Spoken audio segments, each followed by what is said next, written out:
Okay, this is my number 4, Zahra. She wanted to walk to school today, which is about a 10 minutes walk. Say hi. Assalamualaikum warahmatullahi wabarakatuh. Okay, last video I actually mentioned I'll add on more reasons why we left Singapore, but then now thinking about it, I decided not to because I don't want to get too political lah. So, so I think I'd rather just leave that out. I'll move on to the next topic, which is life in Tarim. Yeah, so life in Tarim, Alhamdulillah, it's been very good. We've been here for five years now. We enjoy our stay here. It's a very meaningful life, a nice balanced life. Maybe I can start off with our daily life here. Actually, before that, actually, I do hope more people can come and visit Tarim to benefit from Tarim. So if anyone has any plans to come, I would recommend coming during the Daura period, where there are many classes conducted by the Habaib, the Mashayikh. I attended it full, more or less, in 2017. And then in the 5 years I was here, I attended here and there. Not full time, but wherever I could attend the classes, I would attend the classes. And Alhamdulillah, we've benefited a lot from the classes. These classes, why I enjoy them, because it helps you in life. Inshallah, makes you a better person, makes you a better person, better human being, better to others, purification of the heart, purpose in life, lots of things, lots of stories you can learn from. So it's really recommended lah. When I first came in 2017 for the Daura, I think it was a small classroom, maybe 20, 30 people max. I mean, I attended English Daura, there's Arabic Daura, Malay Daura, English Daura. So I went for the English Daura. So some Singaporeans, majority are Westerners from all over the world, from England, wherever, America, Australia, Canada, New Zealand. So you can find lots of Muslims from all over the world. What was that? Yeah, so that was 20 or 30 people only. I think by now we can go like 60, 70. Now the room's bigger lah. They get a bigger accommodation. I mean, bigger space, and then we have more people. Like in the past, even I'm considered a resident lah. So like even the residents are allowed to just join like that. But now because of space constraints, you have to actually sign up and these kind of things lah. Okay. So I'll put a link below for those who are interested in the Daura. That's all. So maybe I can start with our daily life in Tarim. So what we do every day in Tarim is morning we'll wake up for Fajr. Normally we pray as a family, and then get ready for school. Kids will go to school, then I'll go to the gym. After gym, I'll just run my errands or do some work. Then the kids will get back. We'll have lunch. We'll nap. Not we lah. The parents will nap. The kids, they have too much energy. They'll play by themselves.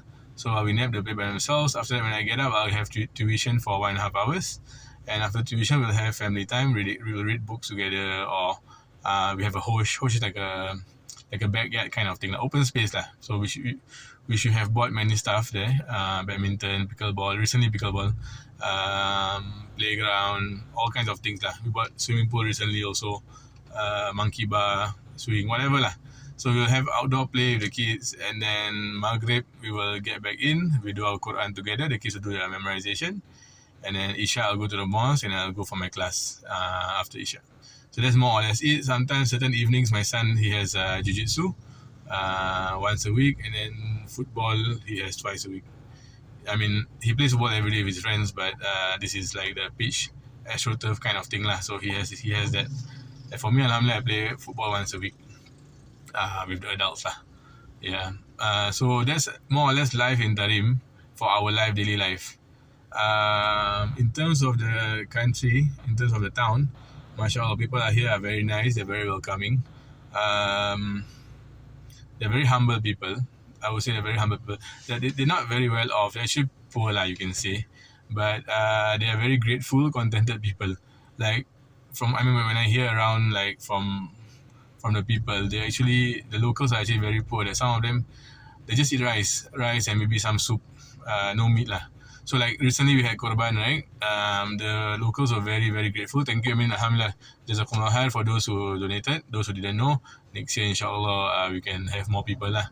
So alhamdulillah, we managed to get about 40, I think. 30 or 40 goats, I can't remember. I need to see my list. 30 or 40 goats, and we managed to distribute the goats, the meat to many of the locals.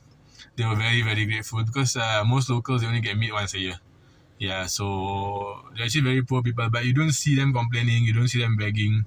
Um, yeah, so it's nice to see like how in general people tend to think that material money makes you happy, but here I see many many smiling faces, many happy people basically. Yeah, yeah. So that's about it. It's a very simple life here. Someone even, I don't know if it's a joke. I think probably a joke lah. Someone actually joked and said that if either Nabi Adam alayhi salam or Nabi Isa alayhi salam, if Nabi Adam were to come down or when Nabi Isa comes down again, Tarim will be the only place he recognizes lah because it's so third world. The houses are, now we have lots of see. I'll just show you this house. Behind there, can you see the grey one or even the white one there? Yeah. So nowadays you have more and more so-called, they call it towers lah.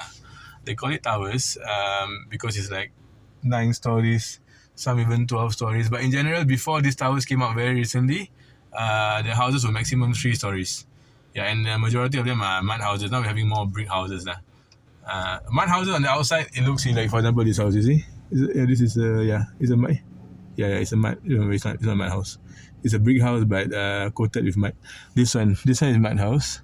So as you can see, this mud house on the outside, it doesn't look nice lah. It doesn't look nice, but inside, mashallah, it's still very nice. My house is a mud house. One day we can do a home tour of the mud house. Yeah. So as for kids education, so my son just changed school last week after 4 years in the first school. So the first school was a local school, opened by Almarhum Habib Abu Bakar Adani. Very good school, mashallah. He was learning lots of stuff, very deep stuff actually, memorizing lots of books, memorizing the Quran. So for 4 years he was there, but recently he wanted some change, so he joined my friend's school, an Australian school lah. Not really only Australian lah. I mean, a few of the foreigners came together and opened up this school. So mainly in this school are foreigners. There are some locals in the school, but mashallah, so now his new school. So the old school was, the bus would pick him up around 7:40. He'll come back by 1 o'clock. Yeah, so that's his time. And then the new school, he will leave home around 4 a.m. He will either walk or cycle to Darul Mustafa by himself, and then he will pray Fajr there.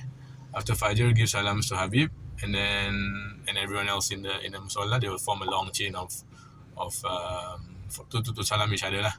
And then after that, he'll go to school all the way until 10:45. Then he'll come back. So that's about, maybe school starts at around 5. So around 6 hours of school. Mainly hafal Quran. Of course, he'll learn other subjects also lah. So he'll come back, rest, and then he'll go again to school. It's just down the road from my house. He can either walk or cycle himself again.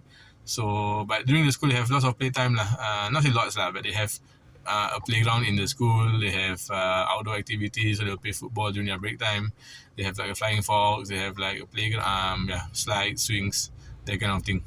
They even have like a small pool also, but I don't think they swim during the school hours lah. So after that, he will come back and go back to school again at 5:15 until 7:30. That's for the boys. That's for my eldest son, Isa. He's 12 this year. And then my girls, the next two are in primary school. That one, same thing lah. They will learn mainly Islamic stuff, some science, some English, some maths. And then the school's from Al-Sanem at 7:15. They come back by 11:30. So there's about 4 hours of school. Same thing for the kindergarten. My last two, Zahra and Muhammad. So Muhammad's 2 years old. So here they allow kids to enter school at 6 months. It's childcare lah. At 6 months old, because the mothers are studying. So while the mothers study, the teachers and the khalas, I mean the aunties lah. The aunties will look after the babies. So Zahra and Muhammad is there in the kindergarten. Yeah, so that's mainly, it's a very simple life here. Simple life, calm life, not too hectic, and there are lots of majalis to attend if you have the time. Like for me personally, I try to attend wherever I can, but to be honest, I don't attend much lah, because I'm mainly at home stuck with the kids in a good way lah. Stuck in a good way. I actually enjoy being with kids, bringing them up, spending time with them, playing with them. Okay, so that's all for Tarim for now. If you have any questions, feel free to ask in the comments or even private message. I will either reply privately or I will share it on this video. Okay, so next topic will be about ADHD, right? Okay, I'll see you guys then, inshallah. Assalamualaikum warahmatullahi wabarakatuh.